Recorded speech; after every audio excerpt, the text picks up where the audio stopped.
Michaung புயலின் போது திமுக நாடாளுமன்ற உறுப்பினர்கள் களத்தில் இறங்கி வேலை செய்யவில்லை என்ற அதிமுக வேட்பாளர் குற்றச்சாட்டில் உண்மை இல்லை என தென்சென்னை திமுக வேட்பாளர் தமிழச்சி தங்கபாண்டியன் தெரிவித்துள்ளார்.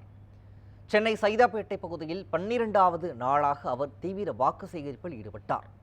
காலில் ஏற்பட்ட காயம் காரணமாக வாகனத்தில் உட்கார்ந்தபடியே பரப்புரை மேற்கொண்ட தமிழச்சி தங்கபாண்டியனுக்கு வழி நெடுகிலும் மலர் தூவியும் ஆரத்தி எடுத்தும் உற்சாக வரவேற்பு அளிக்கப்பட்டது. திமுக இளைஞரணி சார்பாக 1000 சாக்லேட் கொண்ட பிரம்மாண்ட மாலையும் கிரெயின் மூலம் அவருக்கு அணிவிக்கப்பட்டது.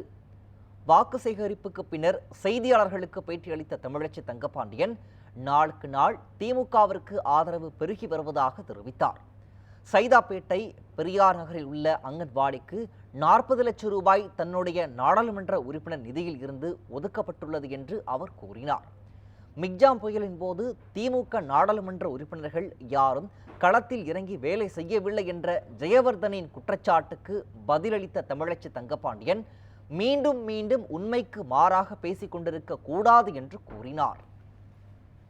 இந்த பெரியார் நகரிலே ஒன்றை குறிப்பிட்டு சொல்ல விரும்புகின்றேன். அருகே இருக்கின்ற இந்த அங்கன்வாடிக்கு 40 லட்சம் ரூபாய் என்னுடைய பாராளுமன்ற உறுப்பினர் நிதியிலே இருந்து அங்கன்வாடி கட்டுவதற்கு ஒதுக்கப்பட்டு பணிகள் ஆரம்பிக்கப்பட்டு விட்டன. இப்படி தொகுதி முழுவதிலும் சட்டமன்ற உறுப்பினராக நம்முடைய மாண்புமிகு அண்ணன் மாசு அவர்கள் ஏராளமான பணிகளை செய்திருக்கின்றார்.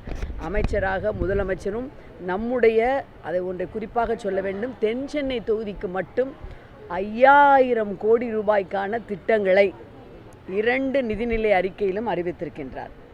5 வருடங்கள் ஒன்றும் செய்யாமல் இருந்துவிட்டு, அதற்கடுத்த 5 வருடங்களும் ஒன்றும் செய்யாமல் இருந்துவிட்டு, இப்பொழுது எல்லா இடங்களிலும் சென்று வீடியோ போடுவது மட்டும்தான் அவருடைய பிரதானமான வேலை.